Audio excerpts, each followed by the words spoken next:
안녕하세요. 사랑하는 유튜버 시청자 여러분, 반갑습니다. 해봐야 될 게임은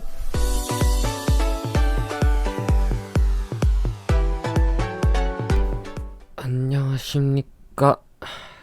원래는 뭘 만들고 영상을 찍어야 되는데 학교 서류 작업하다 보니까 시간이 없어가지고 1학년 과학 탐구 실험 영상이랑 합쳐서 하도록 합니다. 그래서 1학년 같은 경우에 9월 14일부터 18일까지 온라인 수업에서 이 영상을 아마 보게 될 겁니다. 자, 우리가 볼 거는 이제 영어로 외국어로 쭉 나오고 있는데, 보면 우주의 규모, 요걸 볼 건데, 우악굿 방송을 보다가 이제 나오게 되었는데, 그 방송에서는 뭐라 불러야 되지? 어쨌든 그분이 되게 재밌게 해가지고 주소를 안 알려줘가지고 겨우 찾아가지고 들어가기 전에 한번 어떻게 했는지 잠깐 우악굿 영상 한번 보고 시작합시다. 위 쿼크, 아래 쿼크, 야르탄 쿼크. 아니, 야르탄 쿼크 뭐예요? 야르탄 쿼크는 별난 쿼크라고도 불리우는데 굉장히 별난 쿼크입니다. 위아래 쿼크의 질량보다 50배 가까이 큰데 위 쿼크보다 크기는 작아요. 무지 별나죠. 야르탄 물질은 위아래 그리고 야르탄 쿼크로 이루어져. 야, 뭐야? 아니, 나 고등학교 때 이거 안 배웠어. 요즘엔 배우냐? 맞다. 내가 고등학교 때는 안 밝혀졌어, 참. 자, 그러면은 우리도 한번 보도록 하겠습니다. 자, 한국어로 하면 우주의 규모, 스크롤 바로 확대 출사할 수 있습니다. 이거 주소를 밑에다가 올려놓을 테니까 들어가서 직접 해봐도 돼요. 그러니까 지금 이 방송에서 뛰어넘은 것들도 골라서 보면 됩니다. 물체를 클릭하면 자세한 정보를 볼 수 있습니다. 시작을 하면은 이제 배경음 나오는데 우리는 소리는 끕시다. 왜 나와? 원래 시작이 여기가 아니고 아닌데 한쪽으로 쏠려 있지.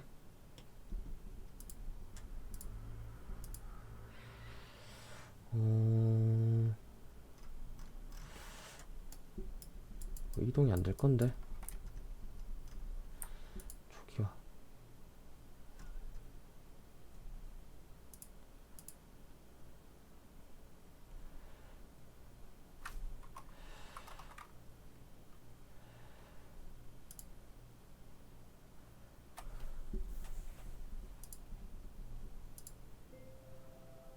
오케이.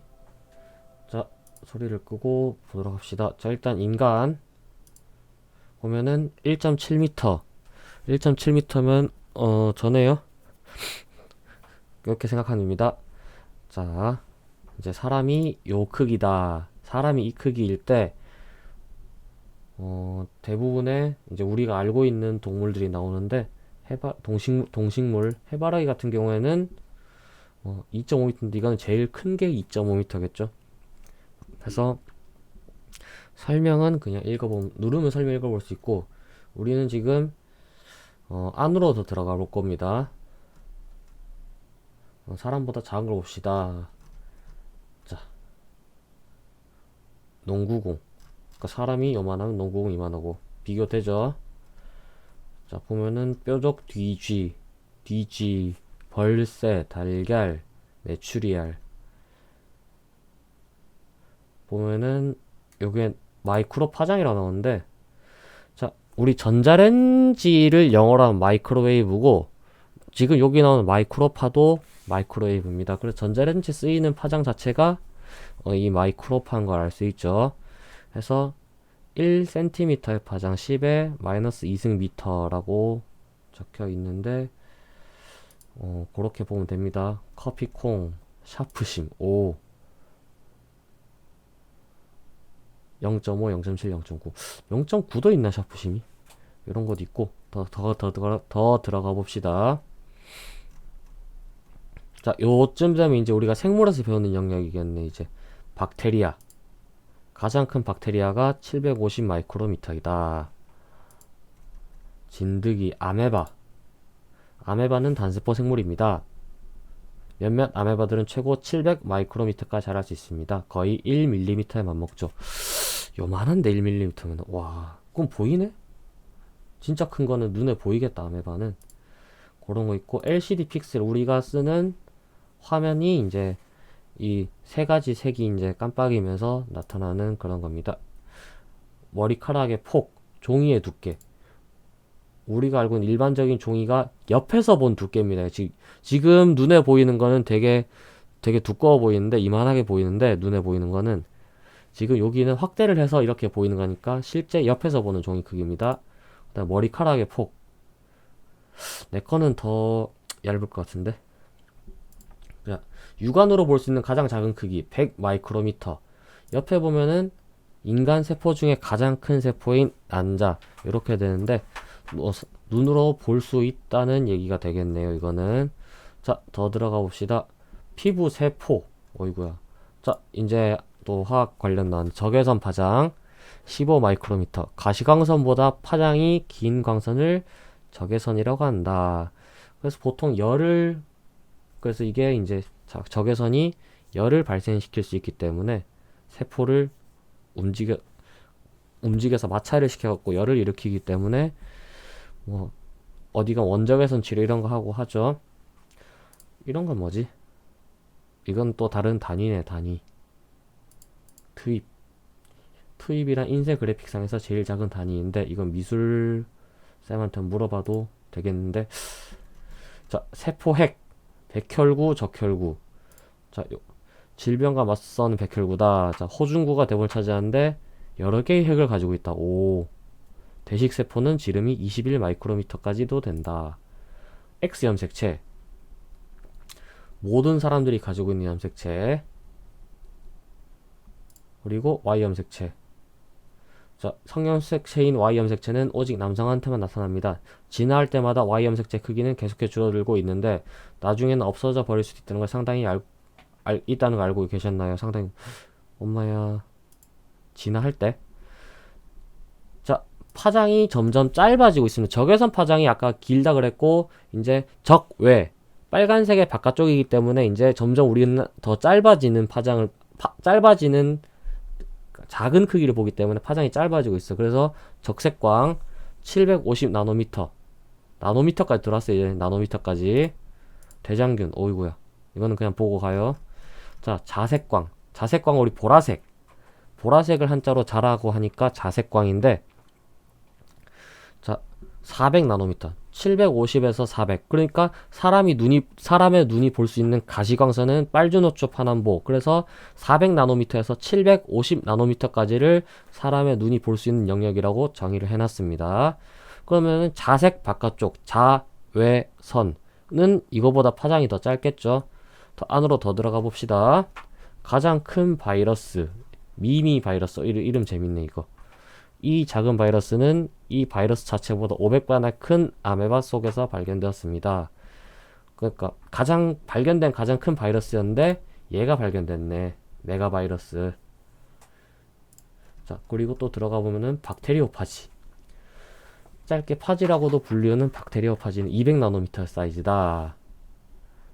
그래서 광학 망원경을 아주 좋은 걸 쓰면은 200 나노미터까지 볼 수 있는데 가시광선의 파장이 200 나노미터보다 길어서 그 물체를 바로 통과해 버리기 때문입니다. 그러니까 사람의 눈은 뭔가를 보려면은 반사돼서 들어온 걸 봐야 되는데 반사가 돼서 오는 것들은 딴 거고 우리가 볼 수 있는 것들은 다 그냥 지나가 버리니까 볼 수가 없다. 자, HIV 이거 에이즈 바이러스. 그렇지. 그러니까 광학 망원경 우리가 일반 학교 실험실에 있는 망원경이 전부 광학 망원경인데 그걸로는 볼 수 없는 바이러스이다. 더 좋은 망원경을 써야 된다. 보면은 비형 간염. 여기 자외선. 자, 자외선은 살을 검게 틉니다. 파장이 짧다는 얘기는 에너지가 크기 때문에 자외선을 많이 쬐면은 이제 피부가 우리 피부가 에너지를 많이 받게 돼서 타게 되는데 이제 그걸 막기 위해서 우리가 선크림을 바르고 있죠. 구름이 낀다 그래서 자외선이 없는 게 아니고 자외선은 이제 그거를 다 통과해서 오기 때문에 우리 피부까지 도달하기 때문에 햇빛이 없어도 선크림을 꼼꼼하게 발라주는 게 좋습니다. 자, 더 들어가 봅시다. 자, 이제 또 배우는 생물 시간에 배우는 DNA. 설명이 작다. 자, 인간 세포를 한 개에 들어있는 DNA를 늘어놓으면 3m에 육박한다. 몇 나노미터밖에 안 되는 3나노미터가 3m까지 가려면은 10의 9승계만큼 필요한, 오, 엄청나게 많이 들어있네. 자, 이것도 배운 거, 인지질 이중층. 우리 세포막을 구성하는 세포막은 인지질 이중층으로 구성되어 있습니다. 바깥쪽에 인이 포함된 이온 부분이고, 그래서 친수성 부분, 바깥쪽은 안쪽은 지질 부분인데 C랑 H로만 대부분 구성되어 있기 때문에 물과 먼 기름 성분이기 때문에 지방할 때 그 그래서 저 이중층을 이뤄서 바깥쪽은 물이 있고 안쪽에는 물이 없는 부분이 생깁니다. 그래서 요 설명이 적혀 있고, 더 들어가 봅시다. 자, 인지질. 그러니까 요게 인지질 이중층에서 요 사이즈랑 한 개의 사이즈가 한 개의 사이즈인데, 요 부분이 인, 여기가 지질. 까만 게 탄소, 흰 게 수소. 요렇게 인지질 나올 수 있고, 자, 엑스레이도 하나의 빛인데 자외선보다 훨씬 더 파장이 짧은 빛. 아까 자외선만 해도 우리의 피부를 태울 수 있을 정도인데 그거보다 훨씬 파장이 짧은, 에너지가 더 큰 파장이 와버리면 이제 뭔가가 안 좋아지겠죠. 자, 진동수 에너지가 가장 크다고는 하지 않지만 쪼이는 건 안 좋으니까 쬐는 거 노출되지 말라.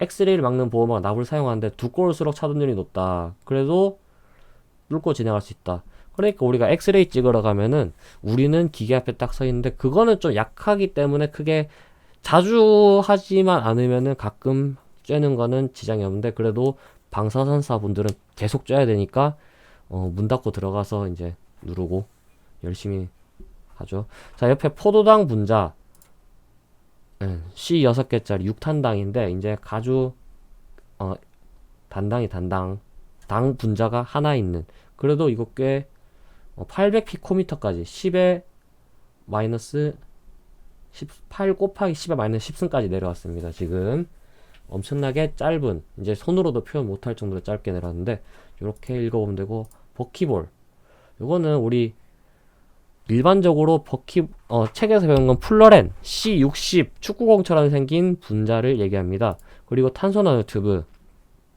가장 견고하고 가벼운 물질. 그래서 건물 전지, 태양 전지판, 이런 식으로 아주 다양한 곳에 사용할 수 있다. 자, 들어가 봅시다. 원자 중에서 가장 크다는 세슘 원자. 자, 세슘 원자는 세슘 원자가 아니고 주기율표에서 원자의 사이즈는 왼쪽 아래로 갈수록 제일 크다고 생각하면 됩니다. 일단 기본적으로, 일반적으로는. 그래서 원자 번호가 제일 큰 건 아니지만 원자 사이즈는 현존하는 원자 중에서 제일 크다고 보면 됩니다. 근데 그 원자 한 개가 500피코미터.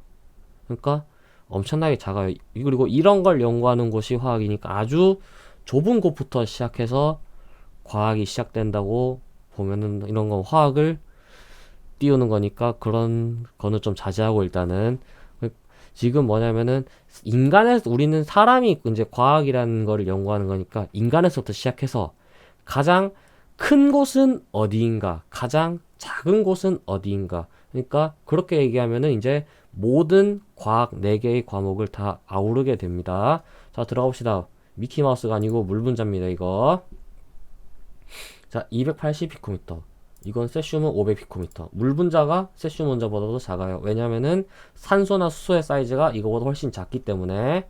자, 그리고 많이 보는 탄소 원자 160피코미터.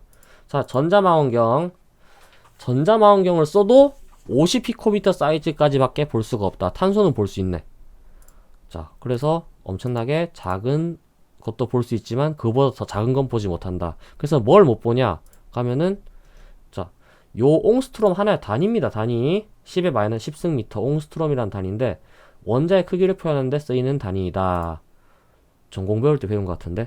자, 수소원자 31피코미터. 아까 전자망원경 50 볼 수 있는데 31피코미터. 그럼 수소원자는 전자망원경으로도 판단할 수가 없다. 헬륨은 25. 봐봐요. 수소가 31, 헬륨이 25. 같은 일주기 맨 위에 있는데도 왼쪽에 있는 수소가 더 크고 오른쪽에 있는 헬륨이 더 작습니다. 요거는 화학 1 배울 때 배웁니다. 자, 끝난 거 아니고 더 들어가야 됩니다. 아직 여기서 2만이 남았어요, 아직. 자, 감마선 파장 1피코미터. 그러니까 감마선 같은 경우에는 방사성 붕괴에서 나온다 그러는데, 그러니까 이제 이게 우리 눈에 당연히 안 보이고 엄청난 에너지에, 그리고 우리 핵폭발이 일어났을 때 우리에게 직접적으로 영향을 미치는 그거라고 생각하면 됩니다. 엄청나게 센 에너지이기 때문에 큰일이 일어납니다. 자, 1피코미터. 파장은 여기서 여기까지이기 때문에 요 사이즈가 딱 피코미터 제대로 그려놨네. 자, 쭉 더 들어가 보면은 이제 100펜토미터까지 들어왔다. 우라늄 원자 핵.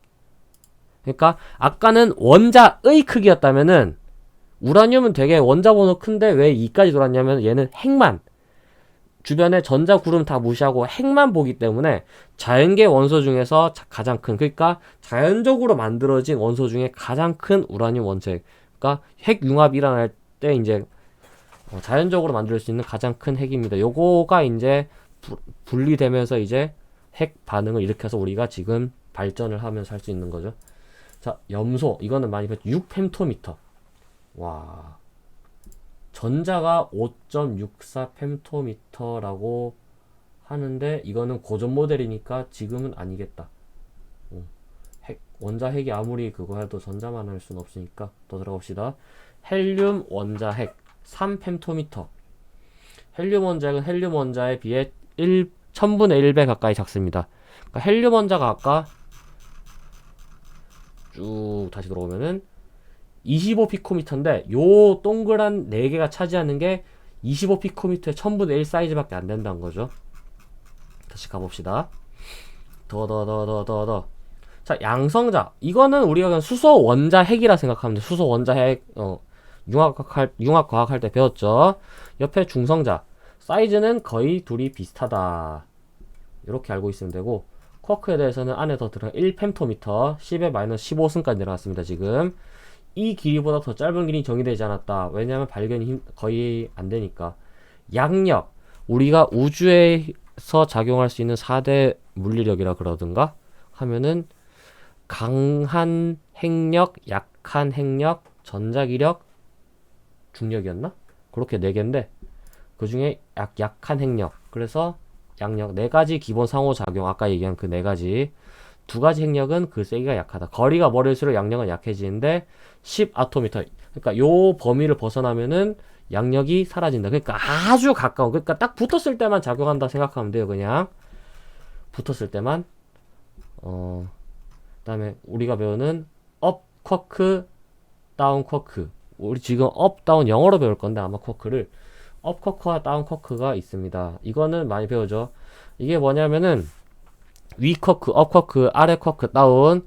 야르탄 쿼크가 아마 스트레인지 쿼크일 거고, 맵시가 참일 거고, 꼭대기가 탑, 바닥이 바텀. 요렇게 6가지 쿼크의 이름이 있습니다. 근데 우리가 이제 융합과학에서 배우는 거는 업 쿼크와 다운 쿼크. 그래서 업 쿼크는 3분의 2 플러스 전하, 아래 쿼크는 마이너스 3분의 1 전하. 볼 수 있죠.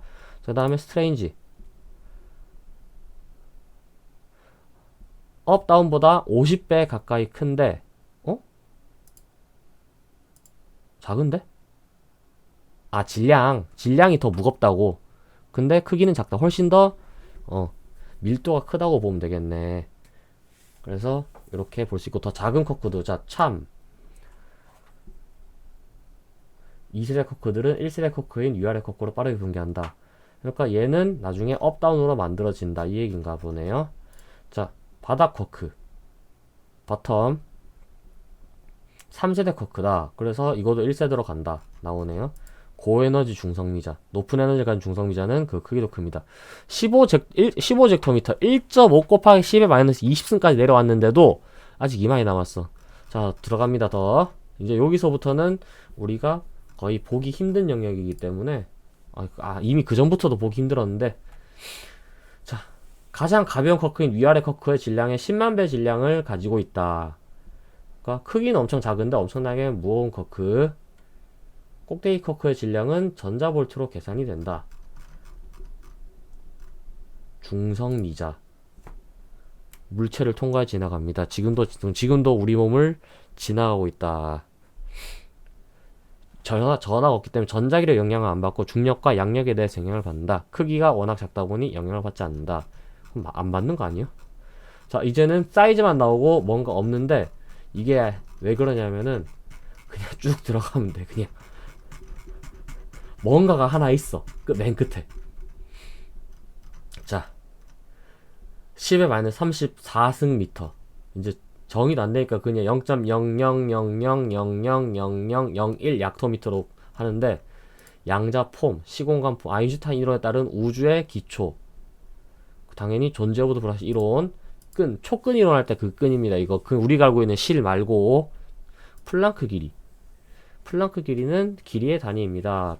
빛이 진공해서 플랑크 시간은 빛이 진공해서 이만큼 이동하는 시간. 아주 짧다. 플랑크라는 사람이 만들어냈겠죠.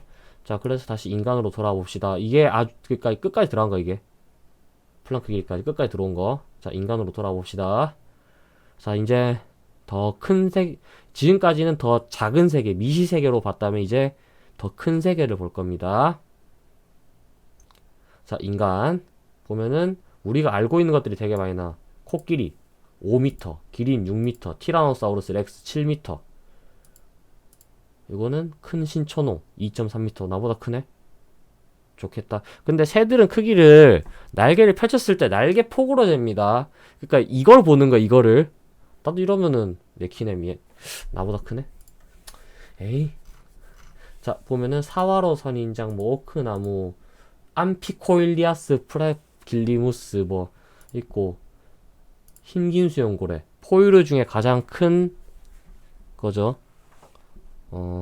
흰긴 수염고래 30m, 보잉 747 65m, 미식축구 경기장 109.7m, 세턴 5 가장 크고 무거운 로켓. 68년에서 72년까지 인간을 달에 보내기 위한 로켓.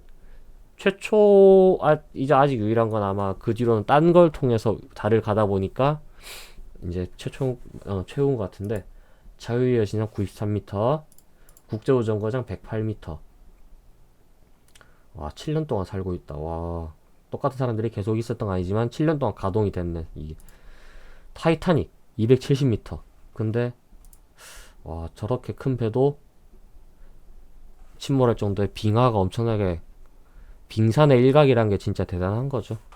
빙산은 한 약 10% 정도가 물리 있다고 보면 되고, 나머지는 그 물속에 엄청나게 크게 있기 때문에 진짜 가볍게 보고 부딪히면은 큰일이 일어납니다. 에펠탑, 인간이 만든 건축물 중에 가장 높았다. 근데 이제 그 두바이인가 부르즈 칼리파인가 그런 게 생기면서 바뀌긴 했는데, 엄청나게 아름다운 건축물일 수도 있어요. 이게 개인적 의견으로는. 기자의 피라미드, 그러니까 이거 피라미드 한 개를 얘기하는 건데 150m 높이가.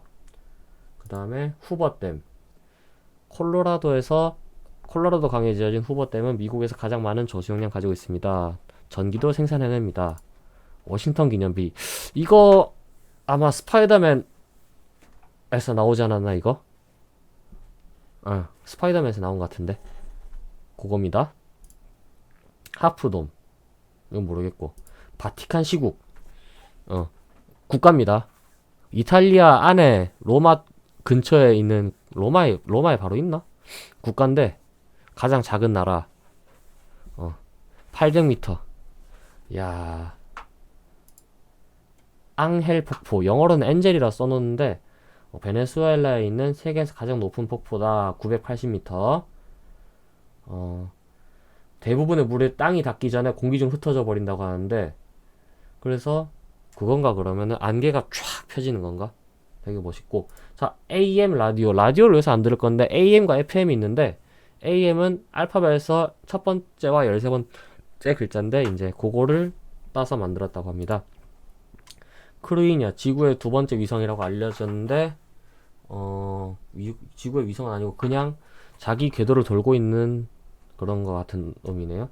데이모스는 많이 들어봤겠다. 가장 알려진 가장 작은 위성 중 하나인데 13km. 걸으면 되겠네 진짜. 헨리 해성 이거는 많이 들어봤죠. 본래 크기는 작은 편이지만 꼬리 길이가 엄청나게 길어가지고 나오는데 1000번 공전할 때마다 본래 질량의 10%를 잃어버린다고 합니다. 언젠간 사라지겠네. 자, 그 다음에 에베레스트 8km. 지구에서 가장 높은 산인 에베레스트 산은 높이가 8848m 이릅니다. 근데 얘는 지구과학 시간에 배웠죠. 계속 높이가 자라고 있습니다. 그 다음에 마리아나 해구. 아주 깊은 해구 태평양에 있습니다. 마리아나 해구가 방사성 폐기. 이건 좀 문제가 있네. 방사성 폐기물을 아주 깊은 곳에 집어넣는다. 그럼 그 주변에 생물들이 주변의 생물들이 아니라 그냥 태평양 전체 생물들이 위험할 수 있겠네. 자, 포보스 화성의 위성 중에서 큰 거다. 23km. 이 자체가 중력이 엄청 작아서 그러니까 화성 자체의 중력도 크기 때문에 아마 그런 것 같은데 야구공을 던지면 야구공이 우주 밖으로 나갈 정도로 작다. 주로 못 가겠네 그러면. 자, 로드 아일랜드주 미국에서 가장 작은 주다. 이름은 제일 길다. 그 다음에 뭐 이런 거는 브루나이 동남아에 있는 국가다. 웨스트 버지니아주. 그랜드 캐니언 이거는 이제 가장 큰 협곡들 중 하나이다. 콜로라도 강에 의해 침식되어 만들어진 그랜드 캐니언. 지리 시간에 배우겠네요. 이탈리아보다 옆에 캘리포니아 있는데 캘리포니아가 더 커. 와. 많은 예술가들이 이탈리아에서 나타났다. 캘리포니아 황금의 땅. 인구가 3,700만 명. 와. 텍사스.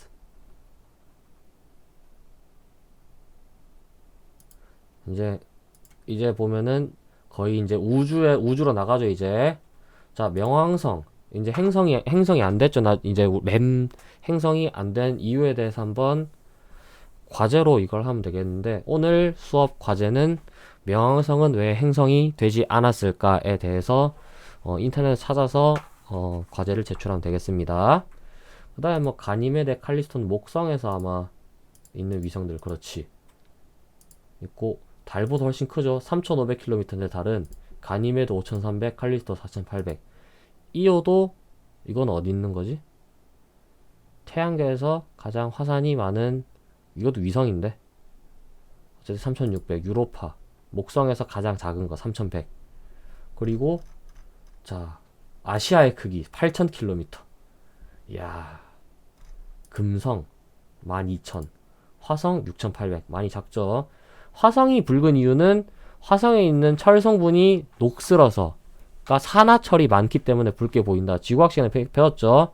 그리고 물과 생명체가 존재했을 거다. 그러니까 물이 있었던 흔적이 있어가지고 그렇게 생각하는데 발견은 안 됐어요. 그리고 금성은 이제 노랗게 보이는데 이게 온도도 엄청 높고 노랗게 보이는 것도 반사 때문에 그렇고, 노랗게 보이는 거는 대기의 대부분 이산화탄소고 기압이 엄청나게 높아갖고 내부 온도가 엄청나게 높습니다. 그래서 온실효과 잘 일어나고.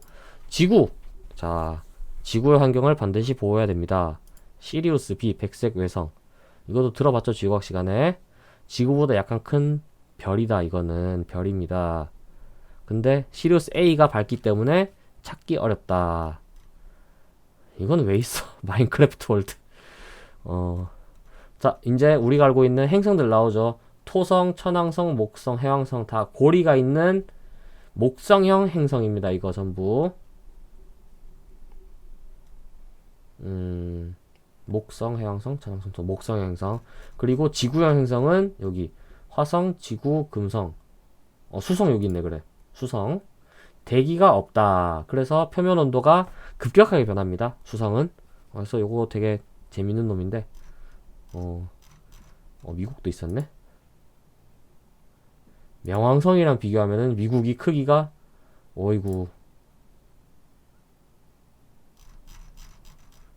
그냥 단면만 봤을 때. 토성. 갈릴레오는 이 고리를 귀라고 생각했다.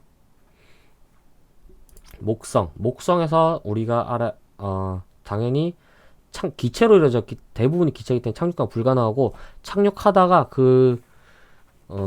중력과 높은 온도로 인해서 짜부라들고 녹아내려 없어질 겁니다. 근데 목성에서 여기 대적점 요거 한번 찾아보면 재밌습니다. 이제 여기서부터 이제 별에 대한 내용인데 1기가미터라고 합니다. 10 곱하기 9승미터. 태양 지구보다 지름이 100배나 큰데 인류가 사용한 에너지의 2만 배에 해당하는 에너지가 지구에 도달합니다. 다 못 쓰고 있는 거지.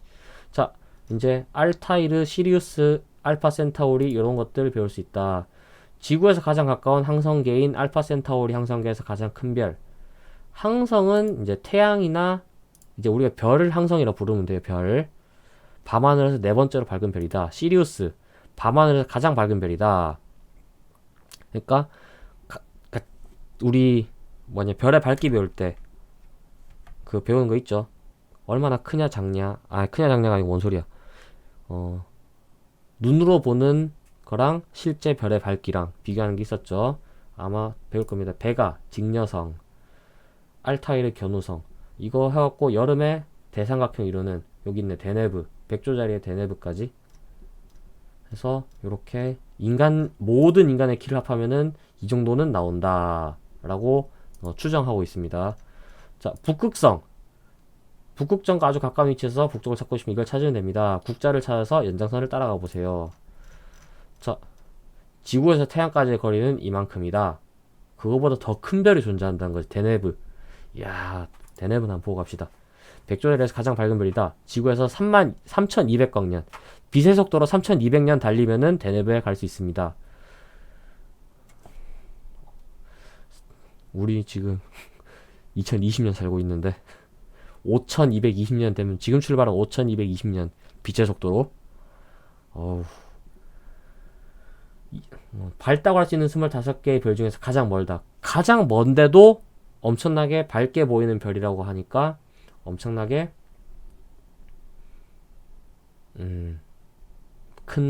엄청나게 밝은 별이라는 얘기죠.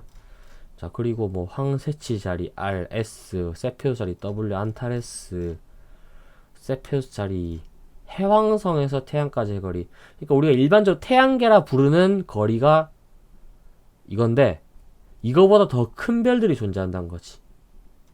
자, 카이퍼띠 이건 뭐지? 해왕성 바깥쪽에 있는 조그만 천체들이 밀집한 구역이다. 소행성대, 난쟁이 성운, 보이저 1호가 34년 동안 이동했던 거리다. 170억 킬로미터를 이동했네. 오, 이건 뭔지 모르겠고. 광일, 광일.